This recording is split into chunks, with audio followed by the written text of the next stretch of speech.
حدیث collection part number 7 علم کا بیان 16 حدیث۔ بسم اللہ الرحمن الرحیم۔ السلام علیکم دوستو، آج کی ویڈیو میں ہم علم کے بارے میں 16 حدیث بیان کریں گے۔ حدیث نمبر 1، حضرت ابو امامہ رضی اللہ عنہ سے روایت ہے کہ رسول کریم صلی اللہ علیہ وسلم کے پاس دو لوگوں کا تذکرہ کیا گیا۔ ان میں ایک عابد اور دوسرا عالم تھا۔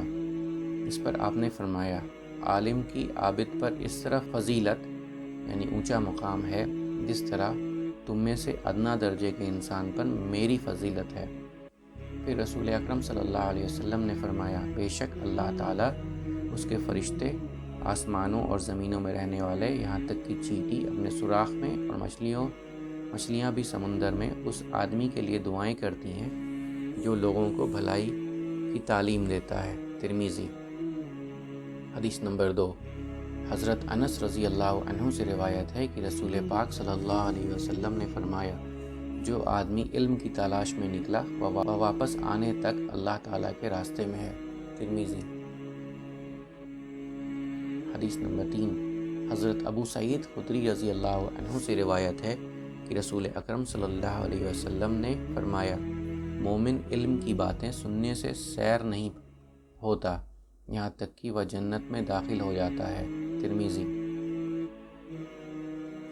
حدیث نمبر 4، حضرت ابو ہریرہ رضی اللہ عنہ سے روایت ہے کہ رسول اکرم صلی اللہ علیہ وسلم نے فرمایا، جس سے علم کی کوئی بات پوچھی گئی اور اس نے اسے چھپایا، جانتے ہوئے نہ بتایا، تو قیامت کے دن اس کو آگ کی لگام پہنائی جائے گی۔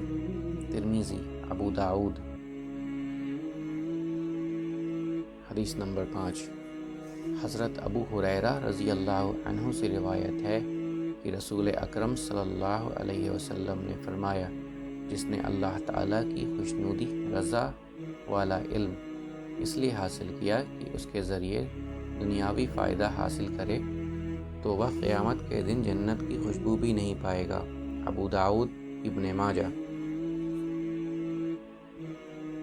حدیث نمبر 6، حضرت عبداللہ بن مسعود رضی اللہ عنہ سے روایت ہے کہ رسول اکرم صلی اللہ علیہ وسلم نے فرمایا، اللہ تعالیٰ اس آدمی کے چہرے پر رونق والا رکھے جس نے مجھ سے کوئی بات سنی، اس کو اسی طرح آگے پہنچایا جس طرح اس نے سنا تھا، کیونکہ بہت سے ایسے لوگ ہوتے ہیں جن کو بات پہنچائی جاتی ہے تو وہ اس بات کو سننے والے سے زیادہ محفوظ رکھنے والے اور سمجھنے والے ہوتے ہیں۔ ترمذی، ابن ماجہ۔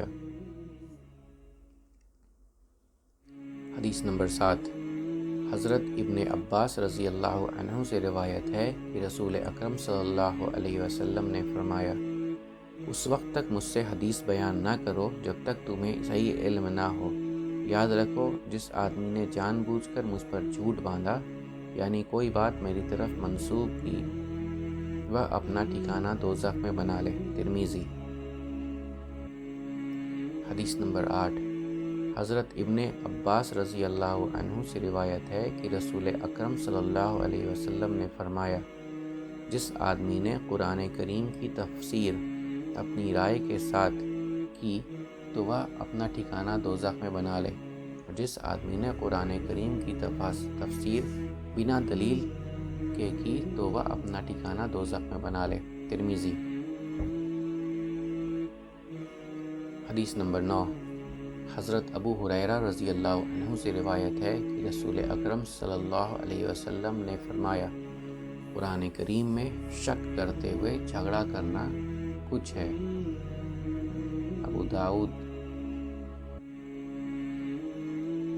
حدیث نمبر 10، حضرت محمد بن عبداللہ رضی اللہ عنہ سے روایت ہے کہ نبی کریم صلی اللہ علیہ وسلم نے کچھ لوگوں کو دیکھا کہ وہ قرآن کریم کے بارے میں جھگڑا کر رہے ہیں، تو آپ نے فرمایا، تم سے پہلے لوگ اسی وجہ سے تباہ و برباد ہو گئے، انہوں نے اللہ تعالیٰ کی کتاب کے کچھ مطلبوں کو دوسرے کچھ کے ساتھ رد کیا، حالانکہ اللہ تعالیٰ کی کتاب جب نازل ہوتی ہے تو اس کا ایک حصہ دوسرے حصے کی تصدیق کرتا ہے، بس تم اس کے کچھ حصے کے ساتھ کچھ کو نہ جھٹلانا۔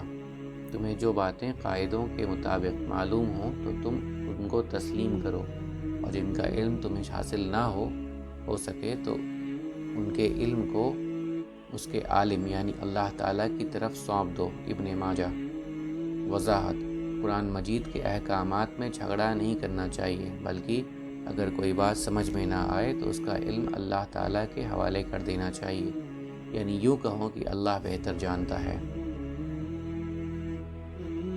حدیث نمبر 11۔ حضرت عبداللہ بن عمر رضی اللہ عنہ سے روایت ہے کہ رسول اکرم صلی اللہ علیہ وسلم نے فرمایا، اصل علم دین 3 ہیں: محکم آیتیں، صحیح حدیثیں اور میراث کا علم، جس کی روشنی میں وارثوں کے درمیان مریت کا چھوڑا ہوا مال انصاف سے تقسیم کیا جاتا ہے، اور ان کے علاوہ دوسرے سارے علوم زائد ہیں۔ ابو داؤد، ابن ماجہ۔ حدیث نمبر 12۔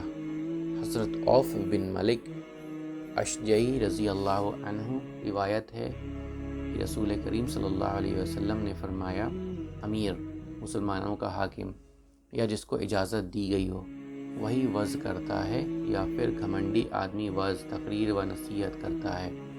ابو داؤد، ابن ماجہ۔ وضاحت: امیر کی موجودگی میں اس کی اجازت کے بغیر تقریر نہیں کرنی چاہیے۔ حدیث نمبر 13۔ حضرت ابو ہریرہ رضی اللہ عنہ سے روایت ہے کہ رسول کریم صلی اللہ علیہ وسلم نے فرمایا، جس آدمی نے علم نہ ہونے کے باوجود فتویٰ دیا تو اس کا گناہ فتویٰ دینے والے پر ہے، اور جس آدمی نے اپنے بھائی کا ایسی بات کا مشورہ دیا جس کے بارے میں وہ جانتا ہے کہ ملائی اس کے الٹ ہے، تو اس نے مشورہ طلب کرنے والے سے خیانت، چوری اور بدنیتی کی۔ ابو داؤد۔ حدیث نمبر 14۔ حضرت ابو ہریرہ رضی اللہ عنہ سے روایت ہے کہ رسول کریم صلی اللہ علیہ وسلم نے فرمایا، میراث اور قرآن کا علم مجھ سے حاصل کرو اور لوگوں کو اس کی تعلیم دو، بے شک میں انتقال کرنے والا ہوں۔ ترمذی۔ حدیث نمبر 15۔ حضرت ابو ہریرہ رضی اللہ عنہ سے روایت ہے کہ رسول کریم صلی اللہ علیہ وسلم نے فرمایا، بے شک اللہ تعالیٰ اس امت میں ہر صدی 100 سال کے بعد ایسے انسان کو بھیجیں گے جو امت مسلمہ کے لیے دین کی تجدید کرے گا، دین کے نام پر پھیلائی گئی غلط باتوں کو پس کر کے اصل دین کو نکھار دے گا۔ ابو داؤد۔ حدیث نمبر 16۔ حضرت ابو ہریرہ رضی اللہ عنہ سے روایت ہے کہ رسول اکرم صلی اللہ علیہ وسلم نے فرمایا، مومن انسان کو اس کی موت کے بعد بھی جن اعمال اور نیکیوں کا ثواب ہمیشہ ملتا رہتا ہے وہ یہ ہیں: نمبر 1، وہ علم جس کو اس نے حاصل کیا اور پھیلایا۔ نمبر 2، نیک اولاد جس کو اس نے پیچھے چھوڑا۔ نمبر 3، قرآن مجید جو اس نے کسی کو دیا۔ نمبر 4، مسجد تعمیر کی۔ نمبر 5، مسافروں کے لیے مسافر خانہ تعمیر کیا۔ نمبر 6، نہر کھدوائی۔ نمبر 7، تندرستی اور زندگی میں اس نے اپنے مال میں سے صدقہ الگ کر دیا یا نیک کاموں میں خرچ کرنے کی وصیت لکھ دی۔ ان تمام کا ثواب اس کو اس کی موت کے بعد بھی ملتا رہے گا۔ ابن ماجہ۔ امید کرتا ہوں دوستو کہ آپ کو آج کی ویڈیو اچھی لگی ہوگی۔ اگر آپ کو ہماری ویڈیو اچھی لگی ہے تو ویڈیو کو لائک ضرور کریں، اور مزید اس طرح کی ویڈیوز دیکھنے کے لیے ہمارا چینل سبسکرائب کر لیں، اور دوستوں کے ساتھ شیئر کرنا بھی مت بھولیں۔ اللہ آپ سب کا حامی و ناصر ہو۔ انشاءاللہ ملتے ہیں اگلے ویڈیو میں۔ اجازت دیجیے۔ السلام علیکم۔ اللہ حافظ۔